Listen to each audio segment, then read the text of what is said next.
All right, Nick. Headed to the bottom of the ninth. Scrambling. Down 4-1.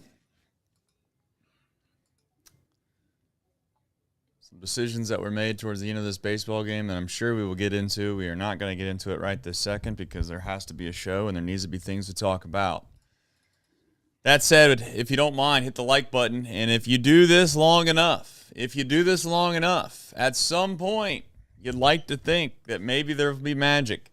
We've been saying, Nick, some point you got to steal some games. You got to win a game. Maybe you're not supposed to win.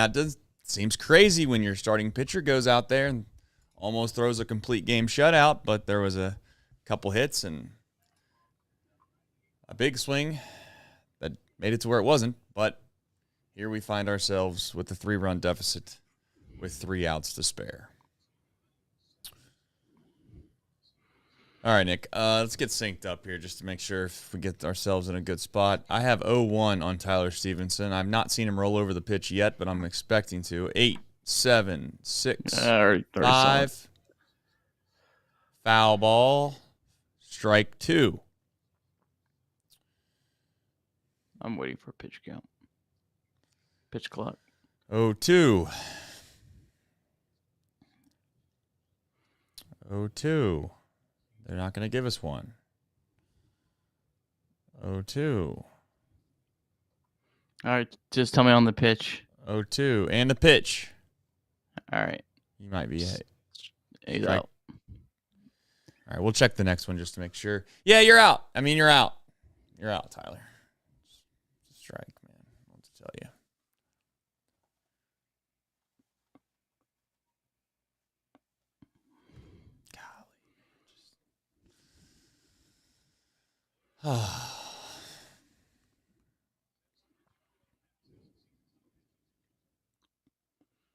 It's just such a tough season, man. Tough team to figure out. Just want to know what the plan is here. Yeah, I'm sure we're going to get into that. Defensive team? Are we not a defensive team? Yeah, what's the identity? That's what we want to know. What's our identity? What do we stand up and what do we believe? I can get in. You going all in on defense? I can get in on that. Right. Yeah. I need Matt McClain to start playing a little bit better too.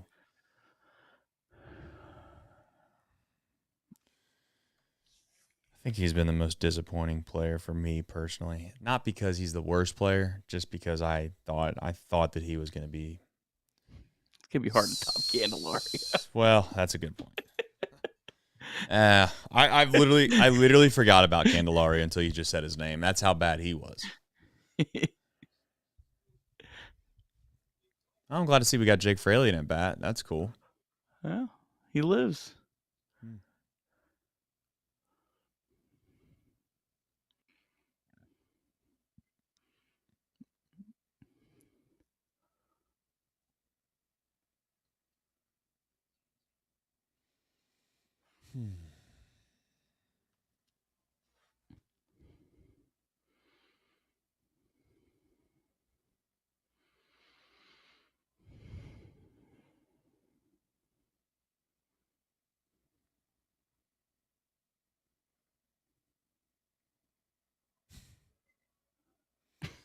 What are they doing? I don't know. He doesn't like the baseball. Damn. Come on, man. Let's go. You're in a pretty decent spot here. Yeah. Stop rubbing salt in the wound, 0-2 with 2 outs. Just put us out of our damn misery.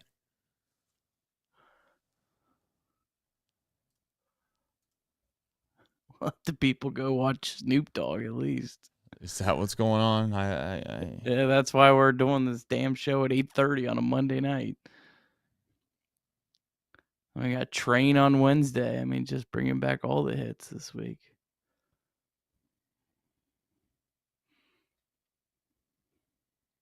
All right. And a bench to bench. Change hit in the air to deep right field. Back goes Clemente. And the save. He's done. Get out of here, He scored! Oh my God! Can you believe it?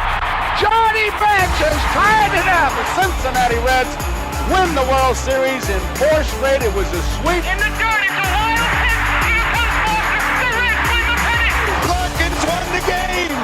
That ball is fair. Cincinnati's ahead.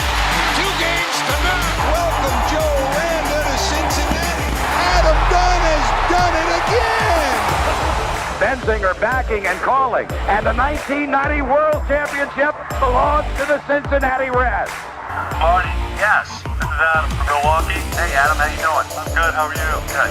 Do you think Scott Hatteberg is a good player? Dunn up there with the bases loaded, the outfield deep and around toward right, and the 1-0 on the way to the plate. Swung on, long drive, right field, and this one belongs to the Reds. And a high drive, hit back into deep right field. Junior has just knocked the door down to the 500 club. Benson's first home run is a walk-off winner. That ball had a family. And De La Cruz is, oh my goodness, look at this kid run. My, oh my, that is a triple. Matt McClain's first big league bomb.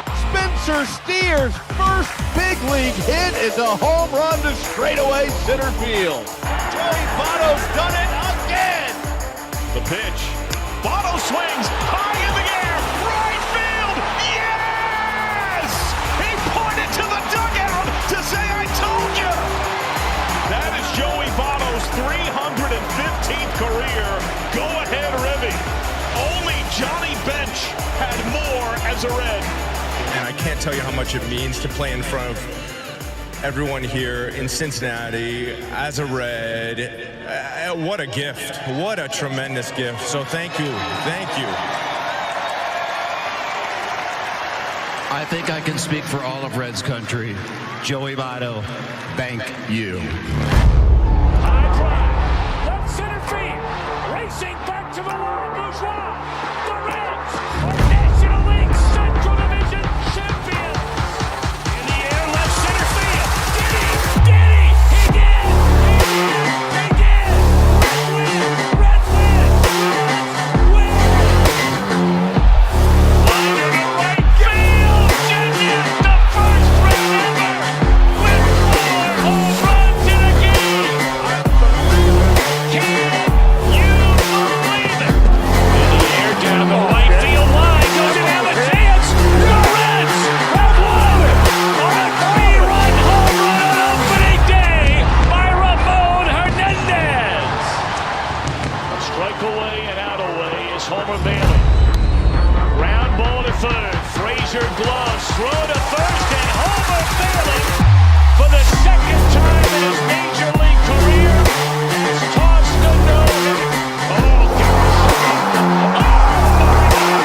Are you kidding me? Holy Moses, the second player in major league history to hit 7 home runs in the first 10 games. In the air, and the Reds win. What a dream to get into the career of Jay Bruce. It's a story that you've heard before, and it's going to be a show that perhaps we have done as well. Nick, Reds fall 4-1, victims of another beautiful start for your Cincinnati Reds that goes what some might say wasted. They played a good team tonight, and it looked like they belonged with that team tonight. They very much felt like the better team, or what many could say they had more opportunities than the other team for the vast majority of this game. Unfortunately, they weren't able to hold on late. I'm sure we'll get into that. Nick, anything you want to jump into before we jump into maybe some super chats and the Boschko recap before we kind of get things rolling? No. All right. Let's do some super chats if we got them. We got a few. Alex Binyaz Harris says, I think it's A. Binyaz Harris, I should say. I don't know if it was Alex previously, so my apologies for assumption there. Lux not being replaced in left field is a fireable offense. We will discuss that, I'm sure, in a little bit. Jacob Doyle says the Snoop Dogg concert probably isn't going to be that fun now.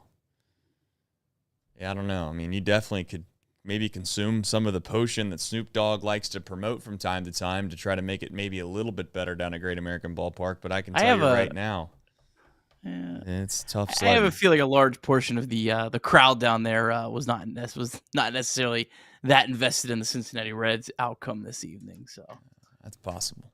That is possible. And in fact, they were probably very, very, very pleased to see how quickly this baseball game was moving. Yeah. At one point, I thought they were going to finish this game in an hour and 10 minutes. I didn't know what the record was, but it felt like we were on pace to maybe set it.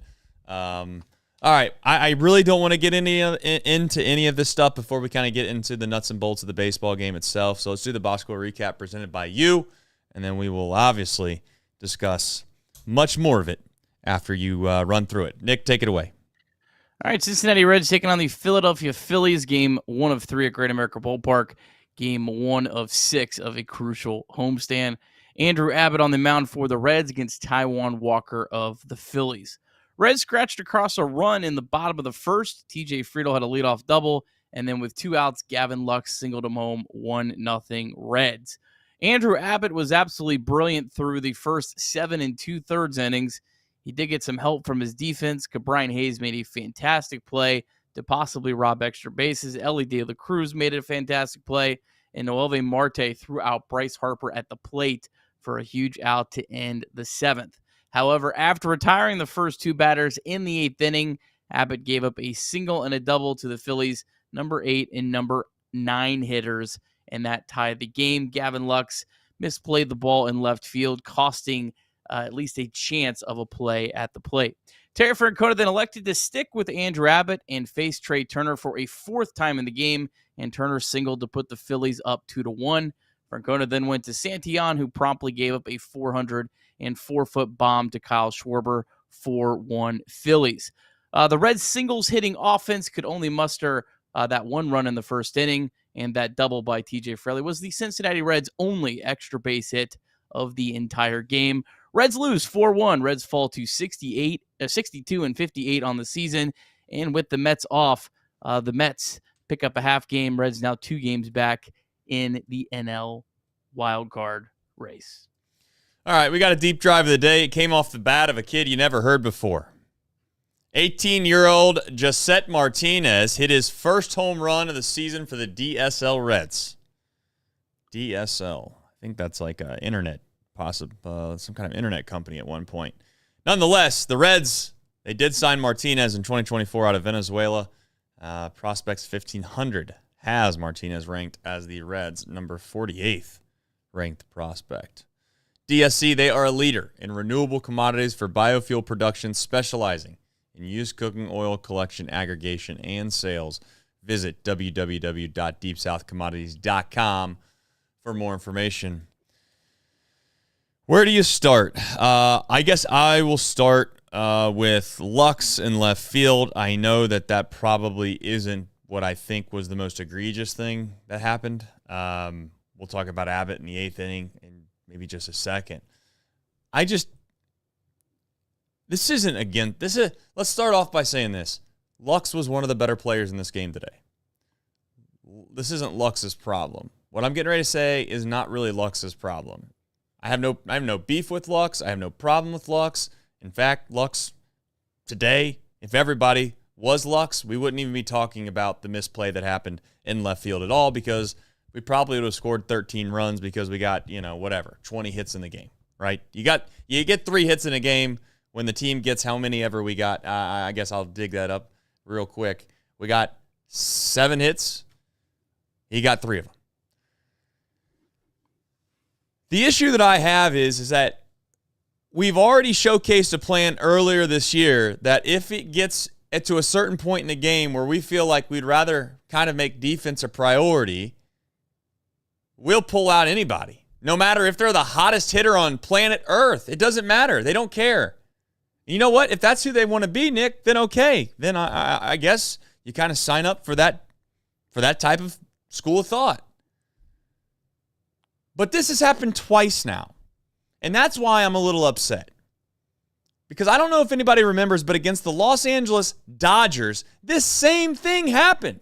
There's a ball hit down the left field line, and it completely got misplayed. And I know that you can sit here and say that wasn't the main thing in the game and it wasn't the difference in the game. I agree with that. We are on the same page here. This isn't about arguing about whether or not that was the ultimate decision making. Of course, when you score 1 run in a baseball game, it's not good enough.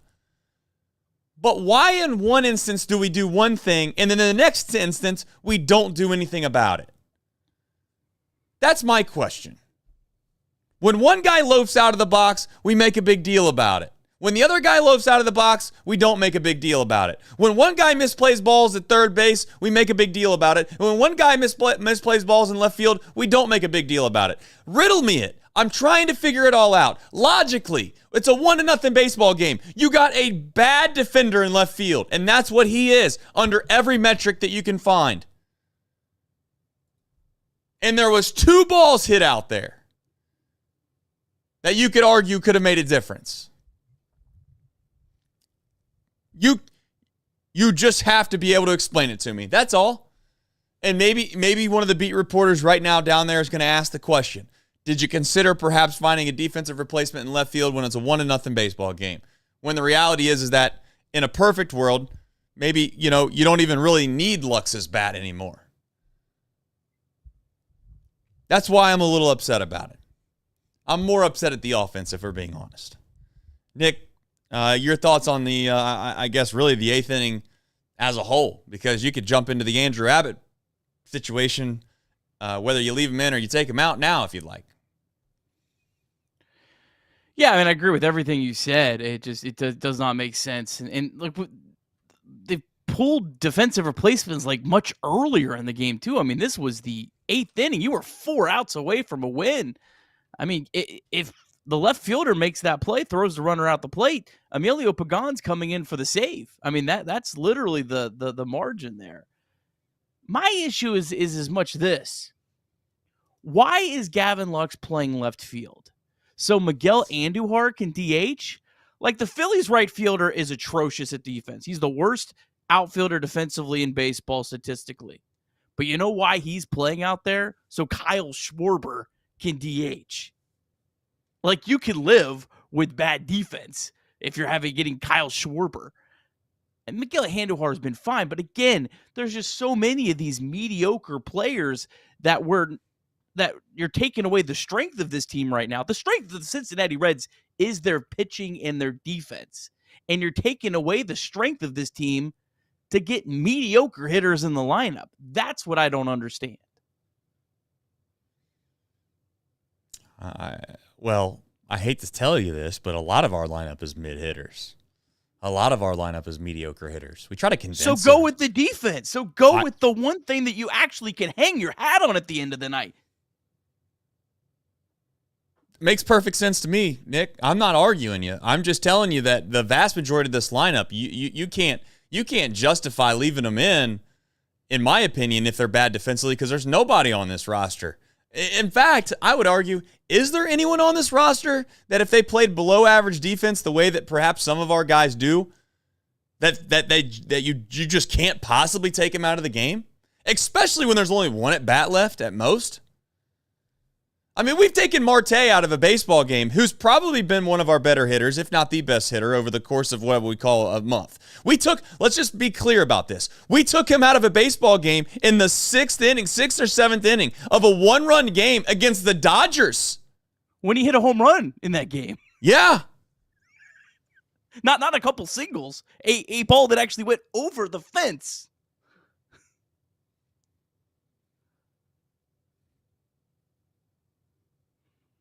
I'm just tired of, you know what, I'm tired of a lot of ththings, really, but I'm really tired of trying to fix things with things that aren't the solution. Like, we always just decide to stick guys in positions that we're like, you know what? I'm really close to getting really pissed off, because on one hand, at the deadline, we said, you know what, we made an effort to try to shore up our bullpen by getting Littell, and we got one of the best defensive players. And you know what Nick Krall had the audacity to say that night? He said, literally, he pointed to the game that we're talking about. He said, did you see the plays that happened in the game before? You make one or two of those plays and you might win that game. He's talking about the Dodgers game where Lux couldn't get the ball in. He's talking about the error at third base. He's talking about that game. Yet we find ourselves 3 weeks later in the same exact spot, and we don't even make an adjustment. Our deadline additions were about defense. Our offense sucks. I mean, we know it. Everybody knows it. They're good enough on certain nights to get us by. And this pitching staff carries this team. We all know that. I mean, they literally carry this whole thing. And if we don't go into next offseason, and I'm not trying to get on a rampage, if we don't fix this, if we're going to sit here on a yearly basis trying to just take mid-hitter after mid-hitter after mid-hitter, our 1 through 5 tonight, Nick, I think was like 2 for 14. I mean, on a really good team, Ellie De La Cruz is never hitting in the 3-hole either. I could go on for days tonight. I'm not trying to be overly reactionary to one loss. It's really not the loss that I'm upset about. It's the identity. It's the plan. It's the vision. It's the common sense things that we don't do. And then you find yourself in a spot where you get punished for not doing them. Like, if Lux doesn't get hit the ball in left field tonight in the 8th inning, we probably aren't talking about it. You know why? Because we don't want to sit here and be negative every single night. But like, it just doesn't make sense. The same reason of hitting Espinal in the 2-hole for half the year, it felt like at times, is the same thing of putting Lex in left field right now. Like, I don't want to spend every show harping about it, but tonight it burned us. And it made no logical sense to have him out there. And yes, I get he had 3 hits. I'm not taking anything away from the dude. But it's a time and score thing. It's a time and score thing. There's 4 outs left in the game, man. I mean, even 6 outs left in the game. 6 outs left in the game. And no disrespect, but like, is Jake Fraley that much worse of a hitter than Gavin Lux that you couldn't imagine possibly having him hit instead of Lux tonight? I get that he's had 3 hits, but my point is the value add defensively is so much more than what you lose offensively. It's astonishing. And the last thing I'll say for people that don't think that they don't think Fraley's good enough to play defensively out there, or you're saying that he's not a high enough a quality defender. First of all, he's actually decent. He's an okay defender. Then I would say, wait for it. Now you're really going to hate me. And there's going to be people that are going to throw their phones and get off the radio and really get rid of the podcast right now. And you know what's coming. You're ready for it? Because I'm going to bring it. Will Benson then can play out there. If we don't think anybody can hit on the team, then stick the guy that looked like he was the best center fielder we had all year out there. This isn't rocket science, man. And you can say he's a Hall of Fame manager. And you can say Nick Krall's smarter than me. And you can do all those things. But when you just sit down and you look at it and you watch the team on a nightly basis, you know, I know, it doesn't take a rocket scientist to figure out what the hell you should be doing late in baseball games when you have Gavin Lux in left field. This isn't that hard. It's not. I'm not sitting here debating on who should be the 40-man roster decision at the end of the year. And do you want to keep this prospect or that prospect? Those things are relatively negligible. You can argue one way and the other, and nobody can really prove they're right. But you can't sit here and justify 4 outs in a baseball game, and you got a below-average second baseman playing left field.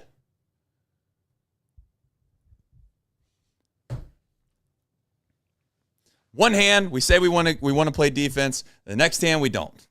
I just.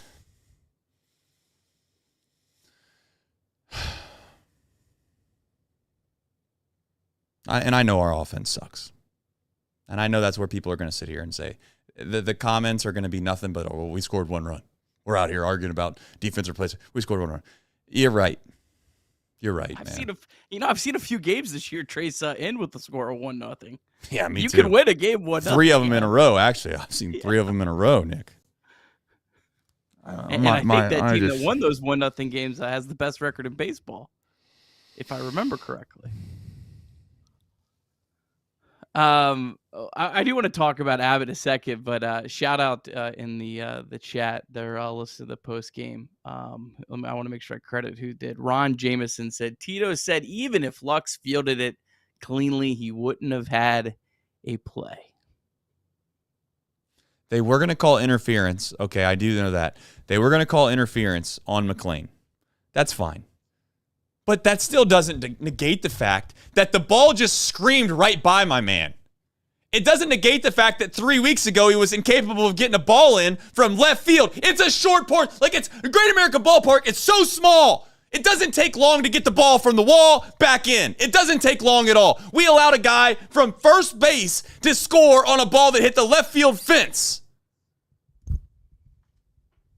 Twice.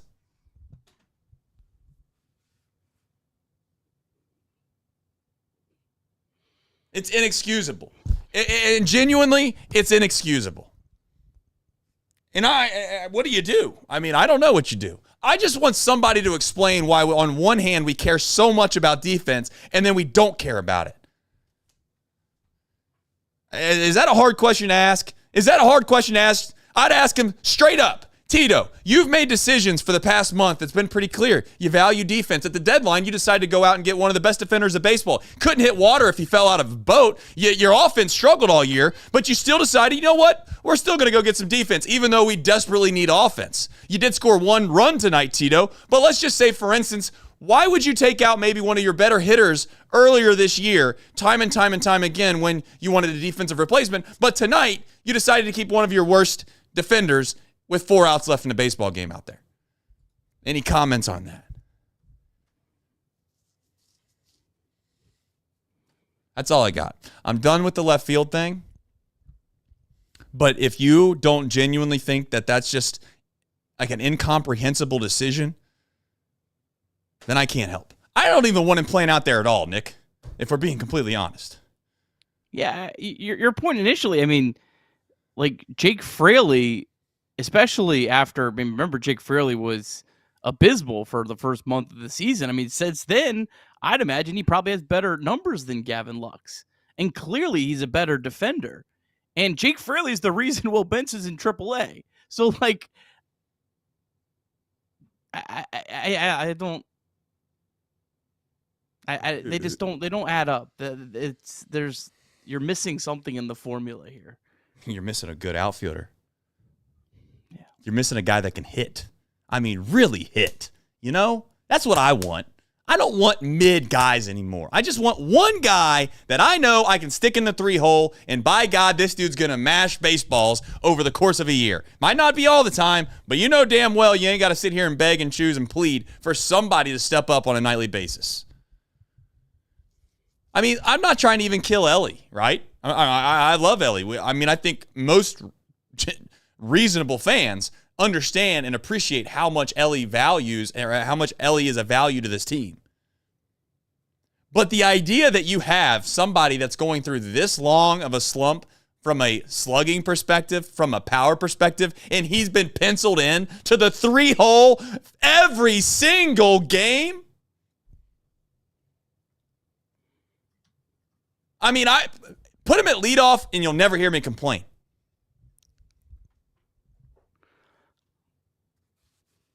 Yeah, I'd bet Ellie higher, right? The Reds are not even, we're talking about 2026 right now without Ellie De La Cruz. Let's make sure we are damn clear about that. And if you think otherwise, there's no point having a discussion with you. This team is nowhere close to where they are without Ellie De La Cruz. I don't want to talk about Abbott. Yeah, it sucks. He's insanely good. He was so good, and it sucks that best start of his career. Good, genuinely. Yeah, I mean, when you factor in the lineup that he was facing, I think it might have been. I mean, like the Phillies are quite a bit better than the Cleveland Guardians. I mean, especially offensively. I mean, he was incredible, and it sucks that that's not your talking point number one.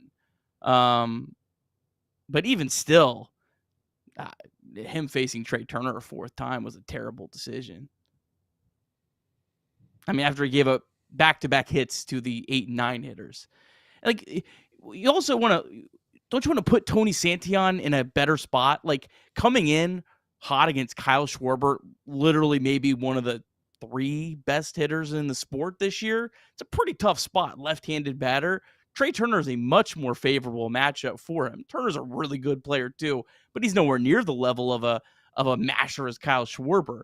So you're not putting Tony Santion in a great spot. Not that it maybe even would have mattered because are the Reds actually going to score another run? I don't know. But again, I just it's one of these things, when Carlos Santana misses a walk-off home run by a foot, hey, we don't want to talk about it. The move worked. The move worked. Don't question it. Well, tonight's the other side of that. Yeah, you know what?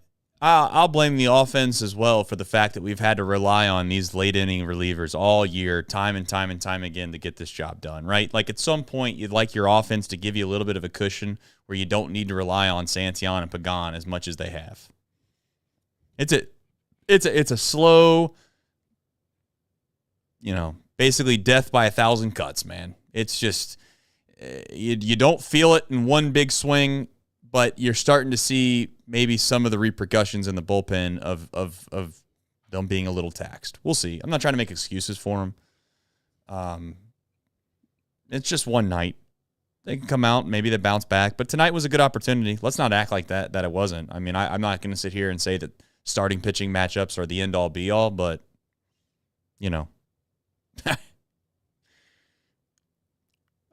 If you were to say you're supposed to beat the Phillies tonight, kind of felt like the night to do it. We'll see. See what the matchups that's what's look hard. like. It's like in some ways, and I don't know, maybe this is silly to say, but like if you lose this kind of game to the Pirates, okay, it sucks, but you know what? You have a chance to rally back. It is the two pitchers you're facing the next two nights are really, really good. That pitcher that you're facing on Wednesday is maybe one of the best pitchers going right now in baseball. And you have Hunter Green, but Hunter Green's not going to be 100%. He's probably going 4 or 5 innings. So, I mean, it is an uphill battle just to not get swept at this point. So this is the game you have to try to win. I don't know. I just a lot of moves I just did not agree with. I think you should have pulled Abbott at Turner. Gavin Lux probably shouldn't have started the game in left field. Certainly shouldn't have finished the game in left field.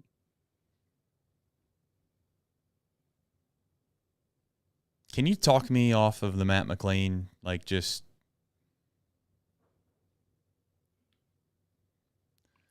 he makes more sense. Makes more sense if you're going with better defense in left field. It's the whole thing. Yeah, that's that. It's almost as if they're trying to fix their offense by punishing their defense, and their offense isn't even close to they're not even close to being good enough to do that with. The guys that they're trying to force into the lineup, their offensive firepower is not justifiable for doing what they do sometimes. I wasn't on this show a few nights ago, but I mean, we continue to try to put guys at positions that they don't traditionally play. I mean, Andujar was playing first base, was he not? He was DH tonight. I'm saying a few nights ago, I'm fairly confident they forced him to play first base. It's like, and I'm not saying he can't play first base, but it's like, this is, again, we keep going back to a position where it's like, I'm getting mixed messages. That's all. Yeah. It feels like you're telling me it's raining, but you're really just back there pissing on me. That's what it feels like at times. Like, I don't know if it's just Nick Kroll says the things he says to the public, and then maybe behind closed curtains, maybe Tito feels a different way, but then Tito makes moves in games where you think that maybe he feels the same way as Nick Kroll feels about trying to make sure that you shore up your defense, and we find ourselves on a night like tonight. So we'll keep talking about the same thing over and over again. It's going to be the same thing. I'm not going to do it anymore. I'm sorry. My apologies for just trying to rationalize this in my brain for the last hour, and I can't get there. I'm trying to. I can't quite get there. Reds offense. Let's talk about it. 988. If you're ever in a time where you need some help and you probably don't love the situation you find yourself in, I do want you to know it's okay to not be okay. You can text and or call anonymously, day or night. And I also want you to know that you can visit mantherapy.org to get help. And I might need some help. I don't know if the disc golf folks knew that there were going to be times where I did ad reads and I felt like perhaps I was reading some kind of monologue at a funeral, but tonight they're probably going to get that. There is a disc golf tournament in Northern Kentucky. I want you to know that. The Disc Golf Pro Tour, LWS Open at Idlewood, Burlington, Kentucky, August 22nd through the 24th, features 150 of the top disc golfers in the entire world. Food trucks, beer, and other vendors. Tickets at lwsopen.com or dgpt.com.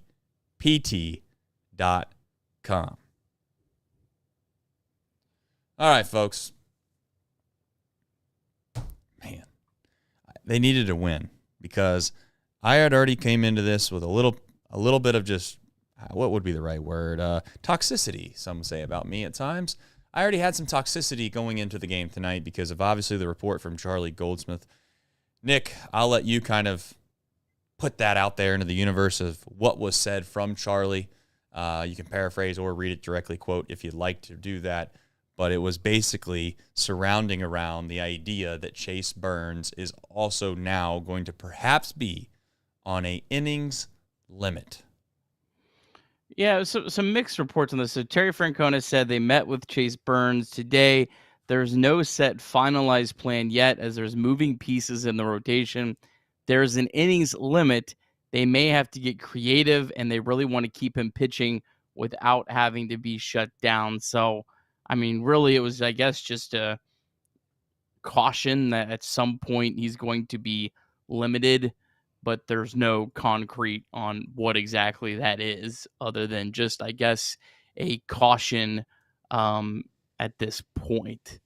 I mean, I think we all saw this coming, right? I mean, so it shouldn't really surprise anyone. I don't know. I don't know how many. It's hard to tell. You know, like there's been teams have handled these situations vastly different player to player. And I think you can say that this is the right way, this is the wrong way. I think everybody's making their best guess, if we're being honest. I don't think anyone knows the exact science and right answer of how to handle these situations. I agree. Very much reminds me of a pandemic, personally. I think that everybody just makes up something they believe in, and then we all just say that, yeah, that's right. I don't know. I mean, I just hate the notion that you just assume or you automatically put something on a situation when you don't really know if that's going to help or hurt it. Just use your common sense, man. I mean, if he looks like he's wearing down, if it looks like it's a situation where he's uncomfortable, we've seen that before, haven't we? Andrew Abbott, that has happened to. And we've kind of shut him down. And you know what? Andrew Abbott looks to be okay. What happens to all these guys that we try to baby, though? I got to tell you, we don't have a very good track record of keeping our own guys healthy. And I'm not trying to be I'm not trying to say that it's our fault that they've been hurt, right? I'm not trying to blame the medical staff, to be clear. I'm just saying that we don't have a great track record. It's not like we have the proven formula to keep starters healthy, as basically Nick Lodolo's had, problem after problem. And I know that might not be directly tied to his arm. He's had some blister issues and, calf issues or whatever else it has been.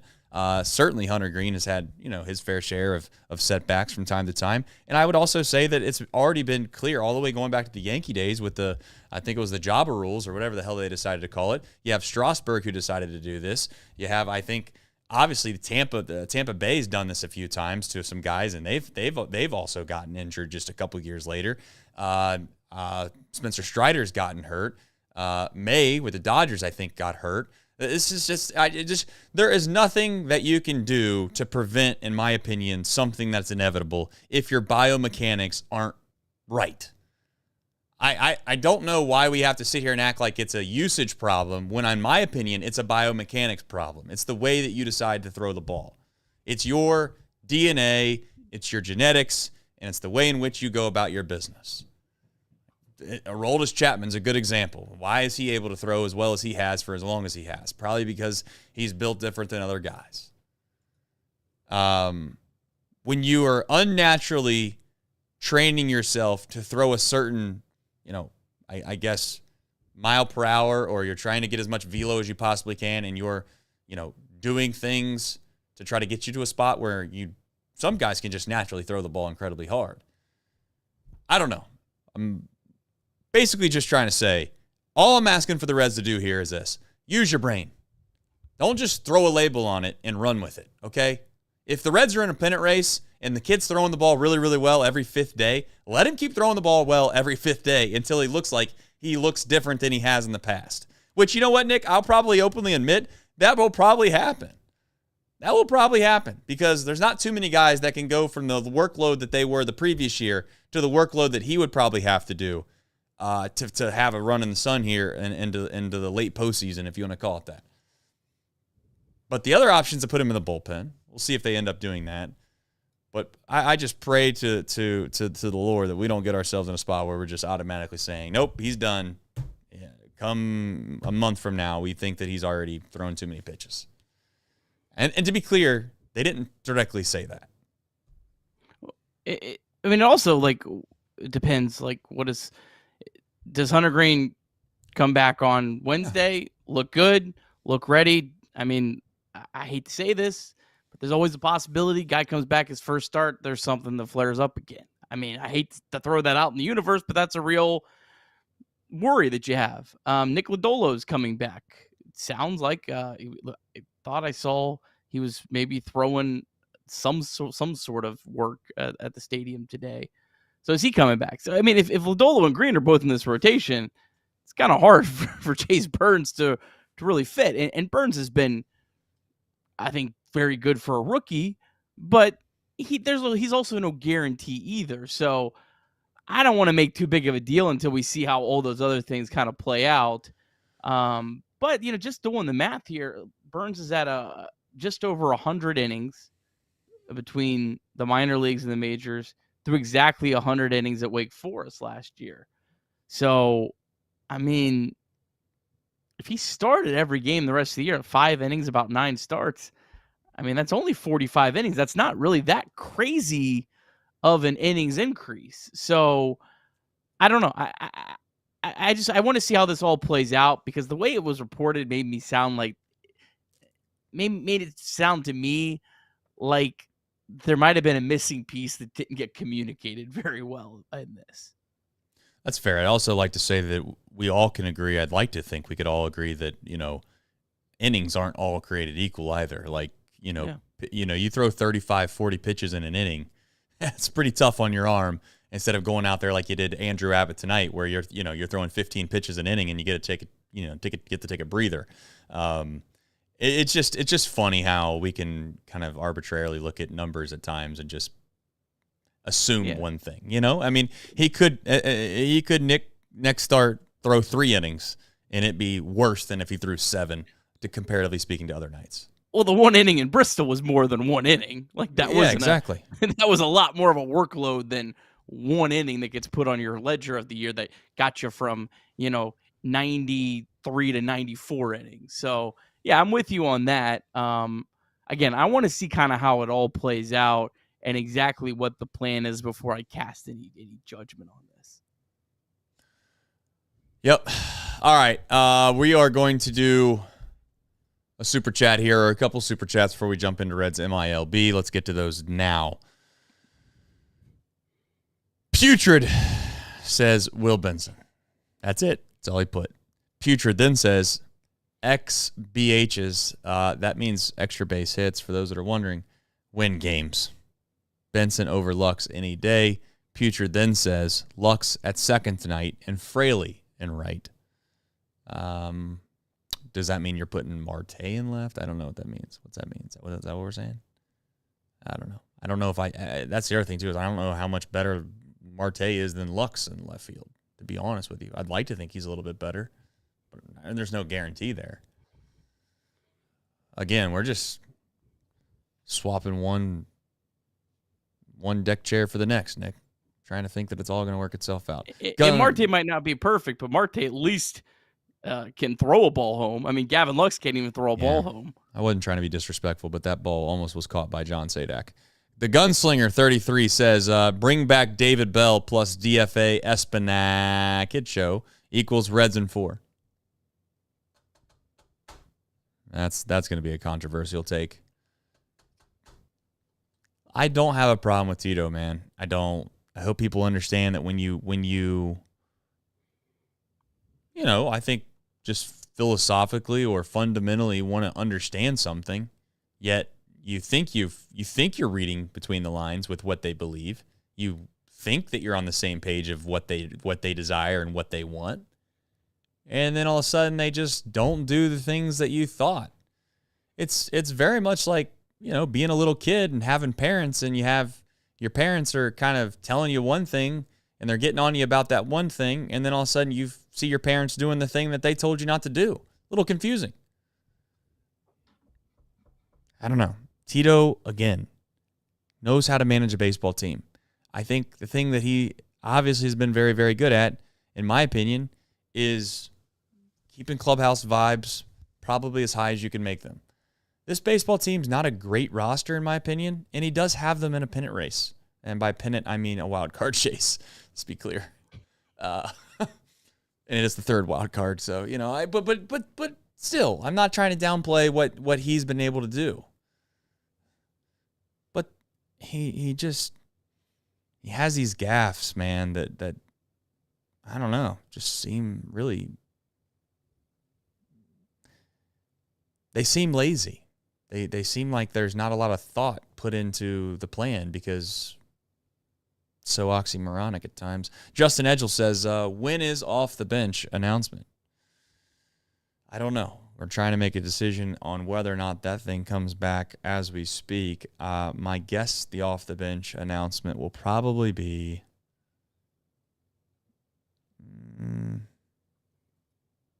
2.5 weeks.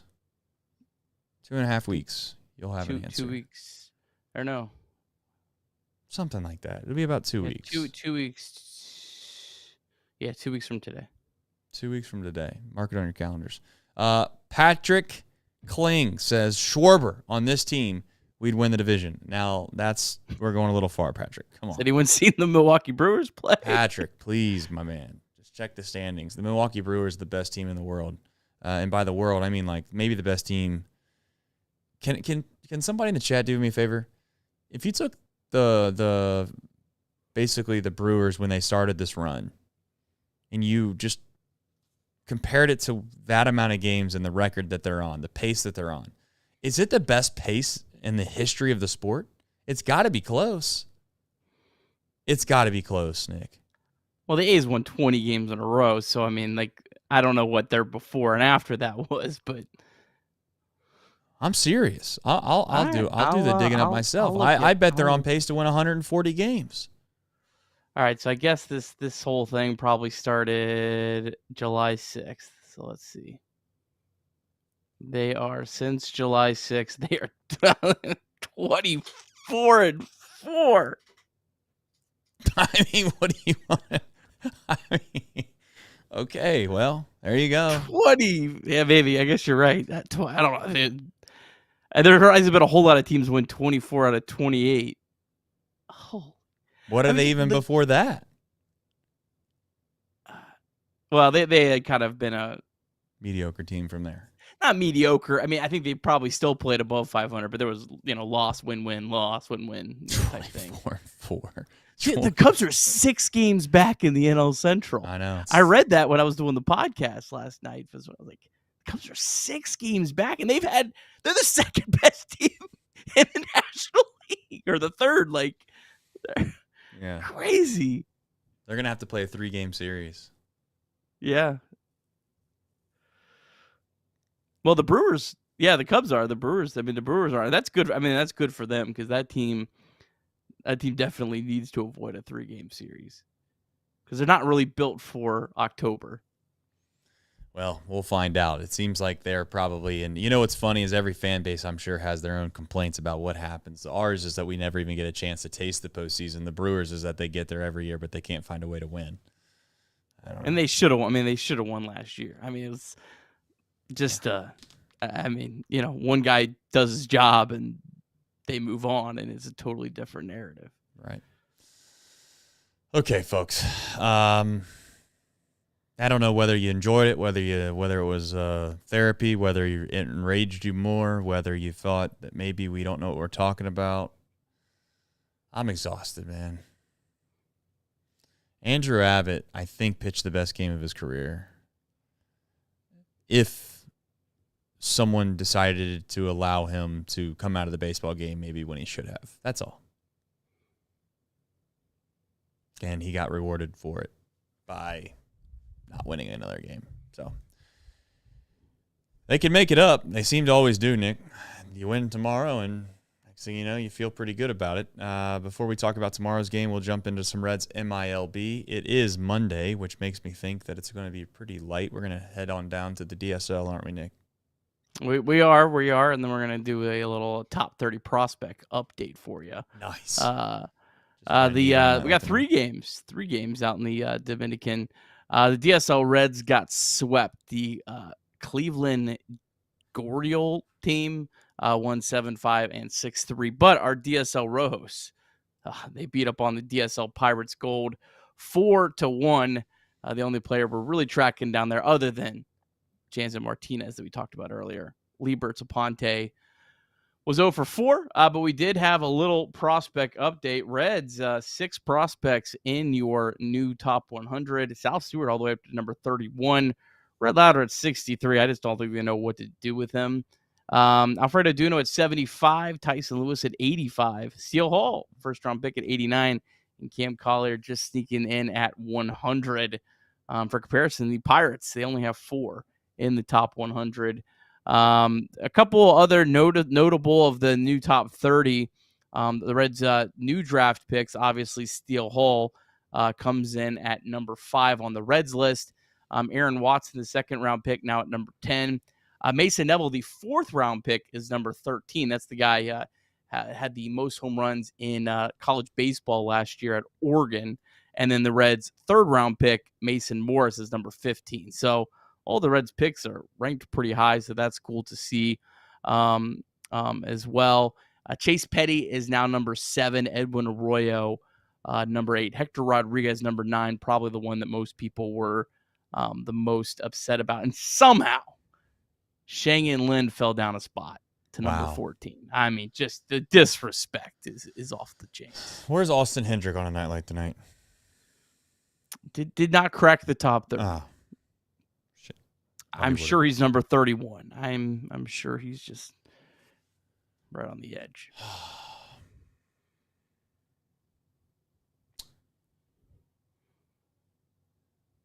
Maybe I'm overreacting, man. I'm trying to think if I am.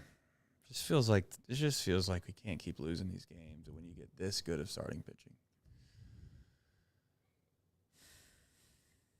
But maybe you're not supposed to win games when you have a team that can't hit. I don't know.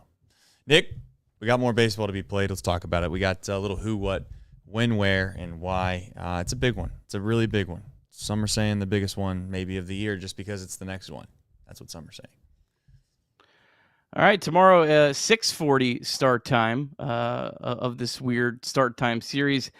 Brady Singer against the lefty Ranger Suarez. Now, Singer coming off a really tough outing. His last time out was head up against Paul Skeens went head-to-head.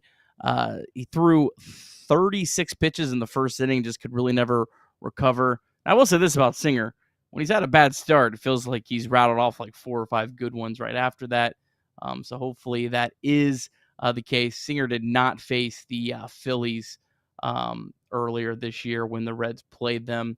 And then for the Phillies, Ranger Suarez on the mound. He was incredible early in the year, but does have an ERA of almost 6 over his last 4 starts. So maybe seeing him at the right time. And Trace, I'll ask you this. It weirdly almost feels like the Reds lineup is almost better suited for lefties at the present moment. Do I dare say that? Is that nuts?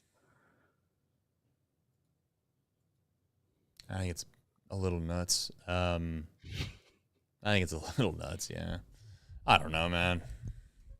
I'm trying to believe and you know, there are times where I get myself to that point. It just nights like tonight when it just rips me right back into the same spot, you know?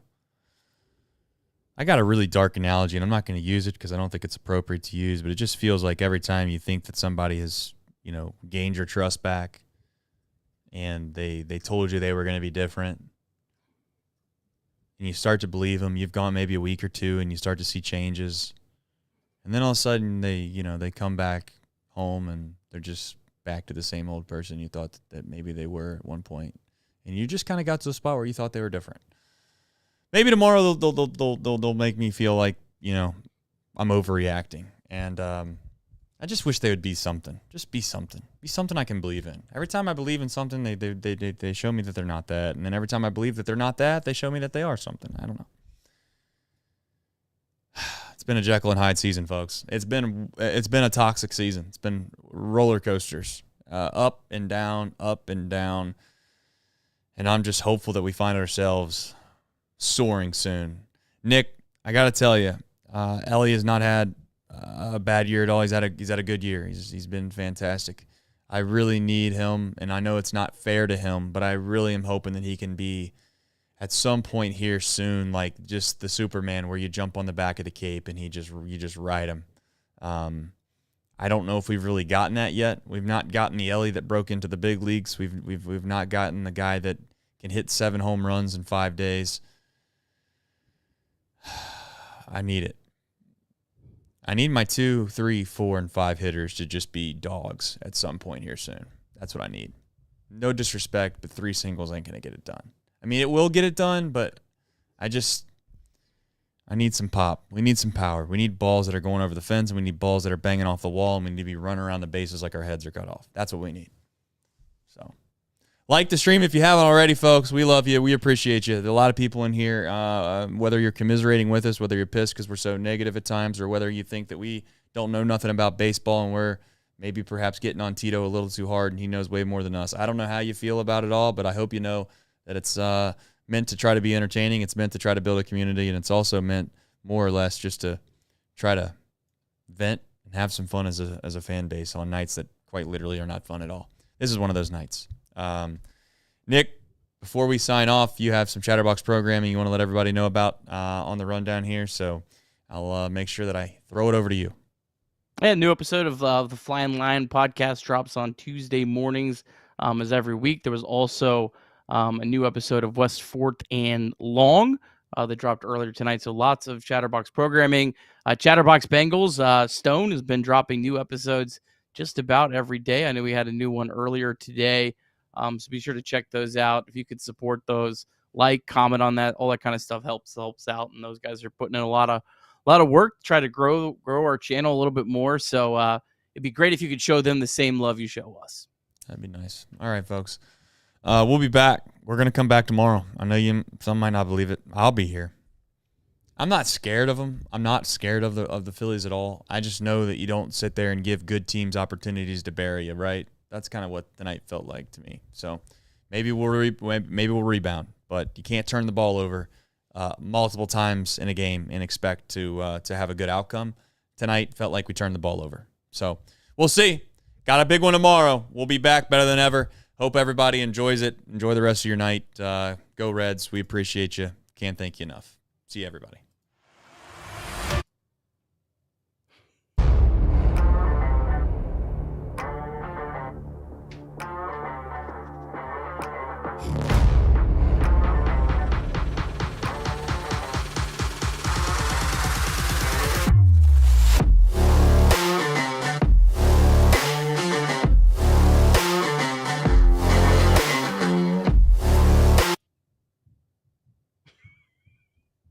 If you're still listening to this, the show's over.